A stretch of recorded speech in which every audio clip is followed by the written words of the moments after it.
The 2024/2025 season dawned with hope and ambition for Inter Milan.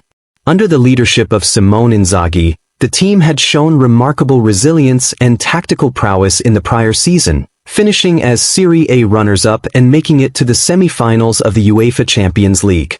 With key players such as Lautaro Martínez, Nicolò Barella, and Alessandro Bastoni hitting peak form, and the shrewd addition of experienced signings like Benjamin Pavard and Davide Frattesi, fans believed this was the year to chase the elusive treble.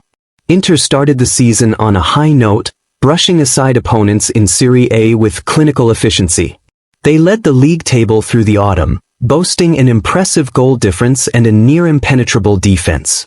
Champions League nights under the lights of San Siro were electrifying, with victories over European heavyweights like Bayern Munich and Barcelona. By Christmas, Inter sat atop Serie A and were favorites for the Coppa Italia and Champions League.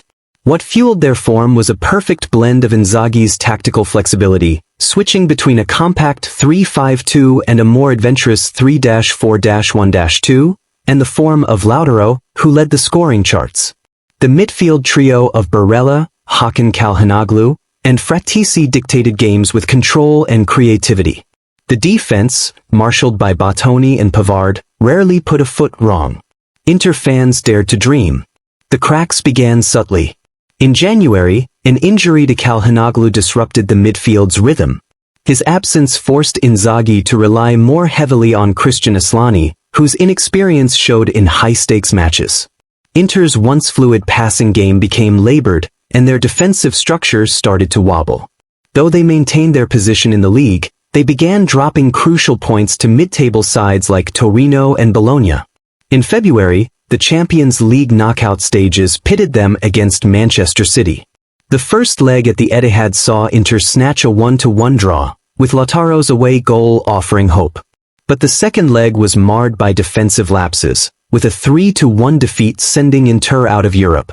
Critics pointed to Inzaghi's rigid tactics and a lack of adaptability against elite opposition. As the season progressed into spring, the fixture congestion took its toll. Injuries to key players, including a recurring ankle issue for Lautaro and muscular problems for Bastoni, left the squad stretched thin. The Coppa Italia semi-final against Juventus proved disastrous. After a goalless draw in the first leg, a defensive error and a controversial penalty decision in the second leg saw Juventus through. By April, Inter's lead in Serie A had evaporated. Napoli and AC Milan found their stride, capitalizing on Inter's slump. A shock 2-1 home defeat to relegation-threatened Salernitana epitomized the collapse. Confidence waned, and the squad's morale plummeted. Tensions reportedly flared in the dressing room, with senior players questioning tactical decisions and rotation policies. May arrived with Inter needing a perfect run to clinch the Scudetto, but it was too late. A crucial clash against Napoli at the Stadio Diego Armando Maradona turned into a nightmare, with a 3-0 defeat putting the title mathematically out of reach. Napoli lifted the Serie A trophy, while Inter's dreams of a treble crumbled. The final matches of the season were marred by a lack of motivation. Inzaghi's side slumped to draws and defeats, finishing third in the league. Rumors swirled about his future, with media speculation suggesting he had lost the dressing room. Reports of behind-the-scenes discord between players, agents, and club management surfaced, painting a picture of a fractured club struggling to cope with the pressures of an ambitious campaign. Off the pitch, financial challenges loomed. Inter's owners, Suning Holdings Group, were reportedly seeking new investors or a sale of the club amid mounting debts. The collapse on the pitch exacerbated these tensions, as missing out on the Champions League semi-finals and failing to win domestic silverware severely impacted the club's finances. In the end, the 2024/2025 season, which had promised so much, ended in heartbreak. From the heights of a potential treble, Inter Milan found themselves with empty hands.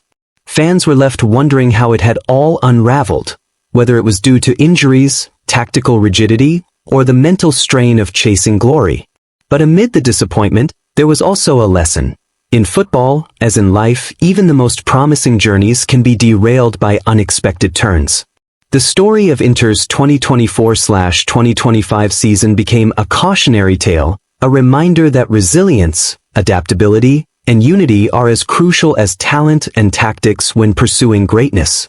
This story, woven from the fabric of real-life events and seasoned with an understanding of football's intricate dynamics, serves not only to entertain but also to educate. It highlights how the fine margins of the game, injuries, tactical decisions, morale, and even luck, can shape the destiny of a team. As Inter Milan licked their wounds and planned for the future, fans could only hope that the lessons of this season would pave the way for a brighter, more resilient campaign to come. The end. Please subscribe, like, comment, and share.